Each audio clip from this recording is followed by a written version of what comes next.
সবাই কেমন আছো? আশা করছি ভালো আছো। আমিও খুব ভালো আছি। Welcome to Bengali blogger channel. Welcome একটা নতুন ভিডিও নিয়ে। আজকে কী কী রান্না করছি তোমরা দেখি যে আজকে আর পরীক্ষা নেই, ছুটি। আর সকাল সকাল উঠে পড়েছি, ভাত হয়ে গেছে। আর কী কী রান্না করছি তোমাদের দেখার জন্য। টক ডালও হয়ে গেছে, ভাতটা ঢাকা দিয়ে রেখেছি।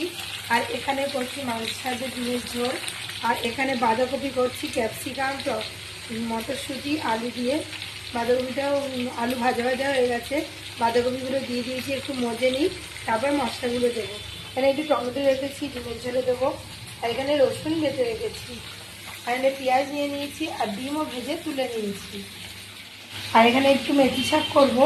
আর ঢেঁড়স গরম করতে না পড়েনি এখনো, কারণ নতুন সবজি উঠে গেছে, তাই নিয়ে এসেছি। ঢেঁড়সের চচ্চড়ি হবে। আর এখানে টমেটো দিয়ে টক ডাল। ভিডিওটা স্কিপ না করে দেখতে থাকো, আশা করছি ভালো লাগবে। কপির মধ্যে আমি কিন্তু মশলাপাতি সব দিয়ে দিয়েছি। আর এইখানে দেখো আলু, টমেটো, পেঁয়াজ আর ক্যাপসিকাম ভালো মতন মজে গেছে। আর এখানে আমি মশলাটাও রেডি করে নিয়েছি, দিয়ে দিলাম। দিয়ে এবার কিন্তু ভালো করে কষিয়ে নেবো, যতক্ষণ না চারিদিকে তেল ছেড়ে আসছে। আর বাটির মধ্যে আমি জল নিয়ে নেবো পরিমাণ মতো। বাড়িটা ধুয়ে যেহেতু দিতে হবে, না বাটিটা জল নিয়ে ধুয়েও নিলাম। একটু করে কষাবো আর জল দেবো। বাঁধাকপিটাও প্রায় হয়ে এসছে। শুকনো শুকনো বাঁধাকপি কিন্তু বেশি ভালো লাগে, কেন জল ছাড়া, কিন্তু পুরো জল ছাড়া কষাচ্ছি। আর এইখানে দেখো মাংসের মতো ডিমের ঝোল করছি, একদম মাংসের মতো গন্ধ বেরোচ্ছে।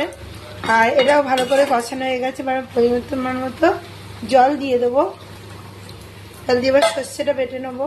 ঢেঁড়স চচ্চড়ি যেহেতু করবো, এই দুটো হতে থাক, তখন আমার সর্ষে বাটা হয়ে যাবে। তারপরে একসাথে এই উনানে চচ্চড়ি, এই উনানে শাক ভাজা চাপিয়ে দেবো। এতে নামাবার আগে একটু ধনেপাতা দিয়ে দেবো, আর একটু জল দেবো। হয়ে গেছে। আর এখানে মেথি শাকও আমি চাপিয়ে দিয়েছি, নুন আর একটুখানি মিষ্টি দিয়ে। আর এখানে ডিমের ঝোল ফুটছে টকবক করে, একবার দেখিয়ে দিই। একটু পরেই নামাবার সময় হয়ে গেছে। দেখো টকবক টকবক করে ফুটছে, প্রায় হয়ে আসার মুখে। ঢাকাটা একটু খুলে দিলাম, একটু সর্ষে বাটতে যাবো। আর এটাও হতে থাকে, একটু কত জল ছেড়েছে দেখো, মেথি শাক। আর এটাও হয়ে গেছে। আর এইটা আর ঢেঁড়স চচ্চড়ি হলেই ব্যাস কমপ্লিট। লাল ঝাল ঝোল হয়ে গেছে। আর বললাম যে মাংসের সাথে ঝোল করবো, সেরকমই করেছি। দেখতে খুব সুন্দর কালারটা এসছে দেখো। আর এখানে দেখো মেথি শাক ভাজা। আর এখানে ঢেঁড়স চচ্চড়ি, ঢেঁড়স পেঁয়াজ দিয়ে বসিয়ে দিয়েছি, কালিয়ে ফোড়ন দিয়ে। আর এখানে সর্ষেও বেটে ফেলেছি। আর শিল তুলতে পারিনি, দেখাই তোমার। একটা শিল এখন তুলতে পারিনি, তুললাম। এখানে কালো দিয়ে সোমবার দিয়েছি। এবার ঢেঁড়স আর পেঁয়াজটা হালকা করে ভেজে নেবো। আর এর মধ্যে ততক্ষণে আমি একটু হলুদ, একটু নুন, একটু সামান্য চিনি আর একটু লঙ্কার গুঁড়ো নিয়ে নেবো। দেখো বন্ধুরা, ঢেঁড়সের মধ্যে এই মশলা দিয়ে দিয়েছি।